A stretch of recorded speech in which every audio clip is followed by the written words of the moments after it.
नमस्कार शिक्षक बंधूंनो, आज आपण महाराष्ट्र स्टेट बोर्ड या वेबसाईटवर इयत्ता 10वी आणि 12वीचे अपार आय डी कशा पद्धतीने प्रविष्ट करावेत या संदर्भात आज आपण या ठिकाणी माहिती घेणार आहोत। अपार आय डी UDAS प्लसमध्ये प्रविष्ट केलेले असतात, पण तेथून आपल्याला महाराष्ट्र स्टेट बोर्डच्या वेबसाईटवर या ठिकाणी अपार आय डी टाकून घ्यायचे। मोबाईलवर जर काम करत असाल तर मोबाईलच्या क्रोम ब्राउझरला आपल्याला या ठिकाणी UDAS प्लस सर्वप्रथम लॉग इन करून घ्यायचं आहे। UDAS प्लसमध्ये स्टुडंट मॉड्यूल आपण या ठिकाणी लॉग इन करणार आहोत।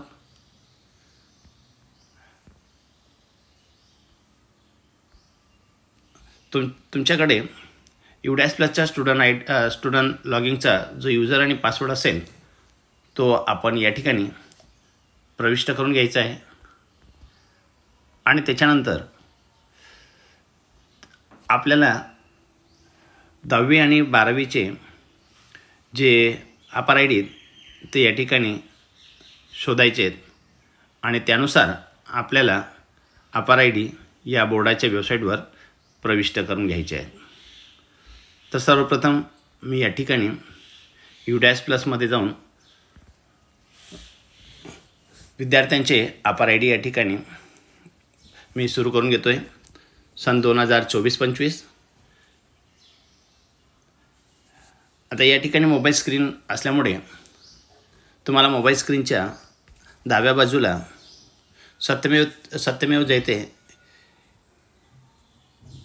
ह्या प्रतीकाचा समोर एक ॲरो दिसतोय, बाण दिसतोय, त्याला तुम्हाला टच करायचं आहे आणि खाली बघा अपार मॉड्यूल हे ऑप्शन या ठिकाणी तुमच्या समोर दिसतंय। या अपार मॉड्यूलला टच करायचं आहे। त्यानंतर इयत्ता 10वी किंवा 12वी जो वर्ग असेल तो निवडून घ्यायचा आहे। माझ्याकडे 10वीपर्यंत शाळा असल्यामुळे मी 10वीचा वर्ग या ठिकाणी निवडणार आहे। तुमच्याकडे जेवढे वर्ग असतील त्या पद्धतीने तुम्ही सर्व विद्यार्थ्यांचे जरी निवडले तरी अपार आय डी तुमच्यासमोर या ठिकाणी दिसून येतील। अशा पद्धतीने माझ्यासमोर या ठिकाणी अपार आय डी हे ओपन केलेले आहेत। त्यानंतर बघा इकडे विद्यार्थ्यांची नावं, basic details, class and grade, student pen, profile status आणि जे स्टेटस या ठिकाणी दिलेले आहे त्यामध्ये अपार आय डीचं स्टेटस आहे। जनरेटेड असेल तर ग्रीनमध्ये तुम्हाला दिसेल आणि खाली हा नुकताच अपार आय डी तुम्हाला या ठिकाणी दिसेल। तर अशा पद्धतीने आपण UDAS प्लसचं टॅब या ठिकाणी ओपन करून घ्यायचे। त्यानंतर लगेच या ठिकाणी एक दुसरी टॅब तुम्ही या ठिकाणी ओपन करू शकता। क्रोम ब्राउझरला जाऊन मी मिनिमाइज करणार आहे आणि क्रोम ब्राउझरला जाऊन दुसरी एक टॅब या ठिकाणी मी ओपन करतो आहे। प्लसचं चिन्ह तुमच्यासमोर या ठिकाणी दिसेल, त्याला टच करायचं आहे आणि तिथे maha HSC board.in/MR अशा पद्धतीने याला टच करून ओपन करून घ्यायचं आहे। खाली तुम्हाला काही ऑप्शन दिसतील, त्याच्यामध्ये विद्यार्थी लॉगिंग, इन्स्टिट्यूट लॉगिंग आणि मंडळ कर्मचारी लॉगिंग। कारण मी या ठिकाणी इन्स्टिट्यूट लॉगिंग यालाही याच्यावर लॉग इन करू शकतो, परंतु आपल्याला 10वी किंवा 12वी कुठे आणि कशा पद्धतीने लॉग इन करायचं हे पाहायचं आहे। त्याच्यामुळे मी मंडळ कर्मचारी लॉगिंग इथे या ठिकाणी मी या टॅबला क्लिक करणार आहे। त्यानंतर पुढे अशा प्रकारचा एक इंटरफेस तुमच्यासमोर येईल। कर्मचारी लॉगिंग या ठिकाणी मी टच करणार आहे।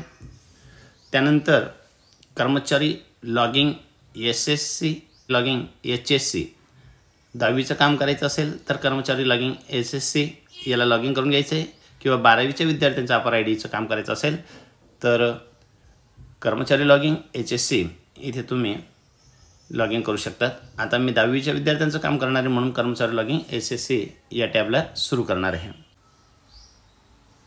अशा पद्धतीने एक इंटरफेस तुमच्यासमोर या ठिकाणी येईल। साइन इन SSC मी या ठिकाणी यूजर आणि पासवर्ड टाकून घेणार आहे आणि त्यानंतर आपल्याला लॉगिन करून घ्यायचं आहे. Sign in.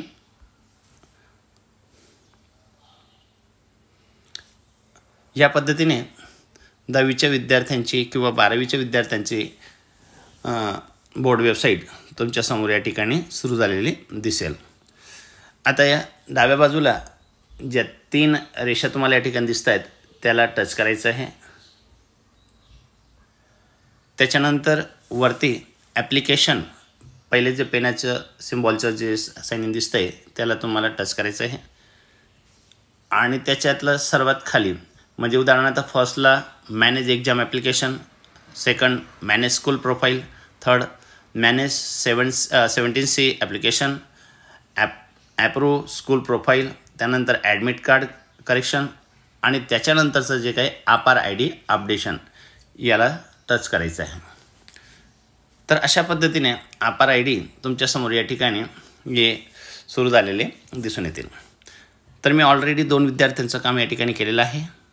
त्यानंतर पुढचा विद्यार्थी मला या ठिकाणी भरायचा आहे.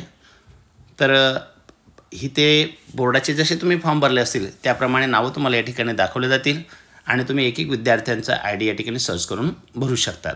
उदाहरणार्थ मी आता जाधव आकाश रवींद्र या विद्यार्थ्यांचा आपार ID या ठिकाणी भरणार आहे. तर इकडे ॲक्शन म्हणून एक टॅब दिसते तुम्हाला. त्याच्यातला या विद्यार्थ्याच्या नावासमोरची जे काही पेनाचं चिन्ह असलेली जे काही ॲक्शन या टॅबमध्ये तुम्हाला पेनाचं चिन्ह असलेली जागा जी दिसते त्याला टच करायचं आहे.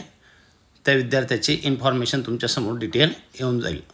तर बघा इथे दिलेलं आहे त्या विद्यार्थ्याचा ॲप्लिकेशन नंबर, त्याच्यानंतर त्या विद्यार्थ्याचा स्टुडंट ID, त्याचप्रमाणे त्याचं नाव आणि इकडे आपार IDसाठी असलेली जागा ही ब्लँक आहे. ओके. त्यानंतर आपण या ठिकाणी त्या विद्यार्थ्याचा आपार ID प्रविष्ट करणार आहोत. ज्यावेळेस आता तुम्हाला तुर्तास अपडेट हे जे ऑप्शन आहे हे लॉक दिसतं आहे, पण ज्यावेळेस तुम्ही या ठिकाणी आपार ID प्रविष्ट करणार त्यावेळेस ते टॅब तुम्हाला सुरू झालेले दिसेल. तर आता आपण एकाच वेळेस दोन्ही टॅब या ठिकाणी ओपन केलेले आहेत. मोबाईलमध्ये काम करता आपण, त्यामुळे आपल्याला ते शोधणं सोयीचं जाईल. आता मी इथे माझे जवळजवळ 26 टॅब या ओपन आहेत. पैकी मी आता बोर्डाची आणि UDAS+. आता UDAS+च्या टॅबला मी या ठिकाणी जाणार आहे की जिथून मला त्या विद्यार्थ्याचा आपार ID शोधायचा आहे. बघा UDAS+ स्टुडंट इथे मी आलो. आता नाव कोणत्या विद्यार्थ्याचं होतं तर ते एकदा कन्फर्म करून घ्यायचं आहे. मला त्या विद्यार्थ्याचा आपार ID टाकायचा आहे. जाधव आकाश रवींद्र या विद्यार्थ्याचा आपार ID मला टाकून घ्यायचं आहे. जाधव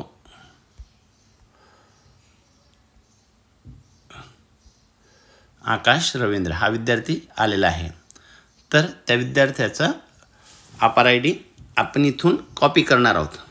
आपार IDला टच करायचं आहे. अशा पद्धतीने टच केल्यानंतर तो ID आपल्याला कॉपी करता येईल. इथून मी कॉपी केला आणि त्याच्यानंतर परत मी बोर्डाच्या लिंकला या ठिकाणी जाणार आहे आणि या ठिकाणी त्या विद्यार्थ्याचा आपार ID मी पेस्ट करणार आहे. बघा पेस्ट ऑप्शन या ठिकाणी येईल. अशा पद्धतीने त्या विद्यार्थ्याचा आपार ID या ठिकाणी मी टाकलेला आहे.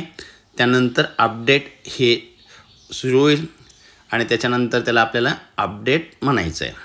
बघा अपडेट म्हटल्यानंतर तुम्हाला आपार ID अपडेट सक्सेसफुली अशा प्रकारचा मेसेज येईल आणि त्या मेसेजला तुम्हाला नंतर क्लोज करायचं आहे आणि एकदा बघायचं आहे. बघा त्या विद्यार्थ्याचा आपार ID या ठिकाणी आपण प्रविष्ट केलेला आहे. समजा चुकून दुसऱ्या विद्यार्थ्याचा टाकला गेला तरी आपण एडिट म्हणून इथे ॲक्शन याला पुन्हा या टॅबला आपण टच करून त्या विद्यार्थ्यांचा आपार ID आपण शोधून या ठिकाणी लिहू शकतो. व्हिडिओ आवडला असेल तर निश्चितच त्याला सबस्क्राईब करा आणि बेल क्लिक करा. लाईक करायला मात्र विसरू नका. धन्यवाद.